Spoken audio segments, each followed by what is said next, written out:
Good morning, everyone, and welcome to the first press conference of 2024, and it couldn't be for a better reason. In just a few moments, I will share the results of a series of recent human trafficking investigations that were part of a larger operation.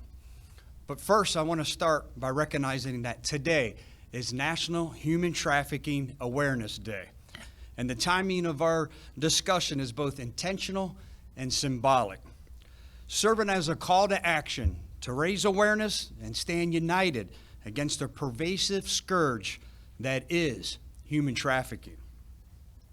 Over the past 90 days, under the moniker of Operation Renewed Hope, the Hillsborough County Sheriff's Office's Human Trafficking Squad conducted a number of investigative initiatives to combat the insidious crime of human trafficking.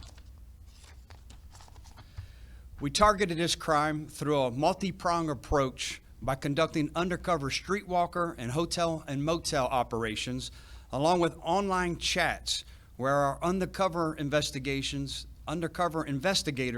posed as minors available for sex, as well as guardians selling children for sex. Our human trafficking efforts are constant, but as we approach the holiday season, where children are out of school and spending much more time online, I wanted to ensure that our children would be protected, and those wanting to pay for sex and fuel the sex trade were not getting a free pass because of the holidays. Today I stand here before you to share the results of our efforts. Over the last 90 days, we arrested 123 individuals who were charged with human trafficking or trafficking-related charges. These 123 arrests transcend mere statistics. They represent our commitment to protect the innocent and our resolute efforts to safeguard the most vulnerable members of our community. We are not merely apprehending wrongdoers. We are ensuring no one falls into the clutches of these criminals who would exploit and inflict harm upon them. In the course of our undercover operations, we have come face to face with individuals from all walks of life, some of who held positions of trust and authority that shockingly included a teacher, a nurse, basketball coach, and a person employed by a spiritual organization. These are individuals who betrayed our trust. During this facet of the operation, these individuals engaged with undercover detectives who were posing as underage girls and boys. And these criminals knowingly sought to engage in sexual acts with each of them. One notable arrest sheds light on the betrayal of trust I just mentioned. A former science teacher at James Elementary, 28-year-old James Villacorteza, an individual entrusted with shaping young minds. Operation Renewed Hope also targeted the driving force behind prostitution, the individuals known as Johns, those who fuel the demand.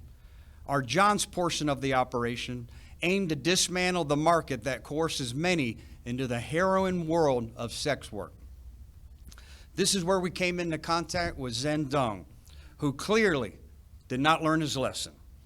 In May of 2022, he was arrested for traveling to have sex with a minor who turned out to be one of our undercover detectives. He was charged with human trafficking, and at the time you would have thought that this would have been enough to stop him and make him rethink his choices. We were wrong. Detectives arrested him again for soliciting another to commit prostitution. We also focused on the darkest corners where detectives posed as a family member, such as a parent, step-parent, aunt, uncle, who were offering their underage child to have sex with others. The fact that individuals willingly sought such heinous activities despite knowing the children's ages is abhorrent and deserves our collective contempt. Perhaps the most alarming trend our detectives observed was the possession of firearms by some of these individuals. As if the sexual exploitation is not damaging enough, Who knows what their true intentions were with the firearms they possessed? To our dedicated team, I extend my deepest gratitude. Thank you for serving as the shield that protects our community from the unimaginable consequences that could unfold if not for your efforts. Since we created the Human Trafficking Unit in 2021, these men and women have arrested more than 600 individuals who fuel the demand for human trafficking. Even more important, we have rescued 28 victims from the grasp of human trafficking. That's 28 individuals whose lives were quite possibly saved. We also remain committed to safeguarding our community through prevention, assisting with treatment and recovery efforts, and education through presentations on identifying the signs of someone or anyone who's a victim of human trafficking. The fight against human trafficking is not one that law enforcement can accomplish alone. It is a shared responsibility that extends to each member of our community. And I urge everyone to stay vigilant and report instances of suspected human trafficking victims so that together we can fortify our defense against those who seek to traffic another human being for sex. On this National Day of Awareness, and always, prevention, education, and awareness will always be our most valuable tool. At this time, I'll take any questions. Hi, Sheriff. Hi. Tell me a little bit about the victims, specifically with Operation Renewed Hope. Are some of them foster children?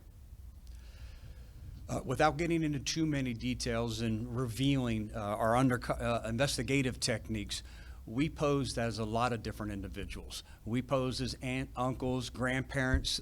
We would pose as step-parents, saying that, hey, we have a 10-year-old, 11-year-old, a 12-year-old that we're willing and it's available for sex acts. These individuals, 6 of them that we charged with human trafficking, were individuals who traveled to come have sex with these minors, these young children.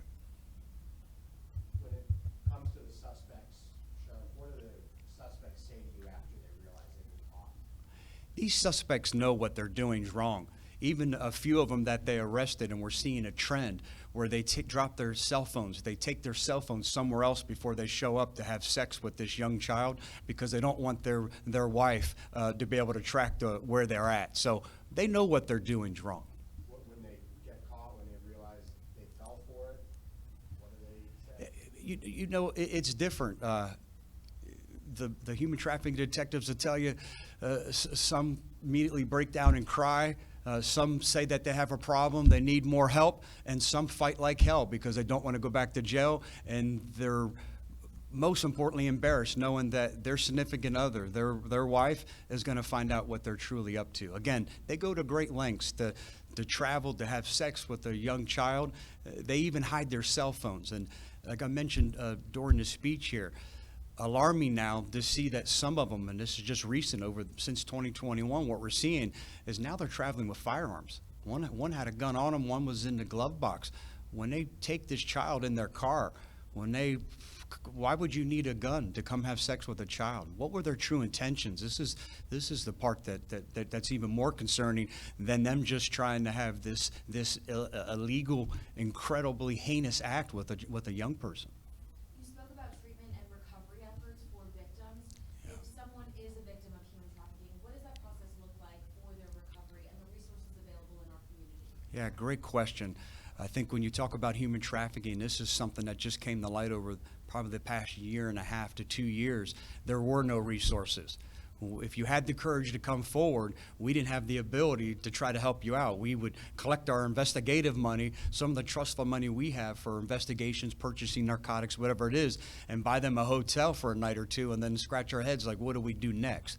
Now there's so many different organizations and partnerships that we have, Sail of Freedom, and the list goes on and on and on. They immediately come with us. Matter of fact, they come with us when we do these different, if we're targeting prostitutes that are coming trying to free them from the sex trade, if we're targeting the Johns, whatever the case and scenario may be, these non-government entities are with us. They don't want to talk to law enforcement. They want to talk to someone that they can trust. Well, it's been extremely productive when someone who works at this organization comes and says, that used to be me, you used to be me. If you have the courage to take that first step forward, if you're courageous enough, we can get you the help. And they're getting them that respite care. A lot of them are dope sick because they have them addicted at such high levels. The minute that they start to become sober, they get so sick. So they'll do anything to keep that high, because I can only imagine what the physical trauma is when you're going through those type of symptoms. So we work hard, we work well, we have some phenomenal partnerships in the Tampa Bay area. For anyone out there that's a victim of human trafficking, there is help available. It's as simple as making a phone call. Are any of the suspects currently employed by organizations that work with children, schools, as you, I guess you said, spiritual organizations, anything currently working with them? Well, I would hope that they're not after this. Our detectives do notify their employer to safeguard our community. One was a boys basketball coach in Wesley Chapel. One was a counselor at an Episcopalian summer camp for grief counseling. One is a nurse at a mental health facility. So you're already vulnerable. You're already suffering from some type of mental health crisis. These are the individuals that we place in these high levels of trust to put our children with, to put our people suffering from mental health, someone going through some type of grief counseling. I would hope to believe that none of them have their job and none of them will ever hold these types of positions again where they can take advantage of another human being. Last question? Thank you, everyone. Happy New Year. Stay safe.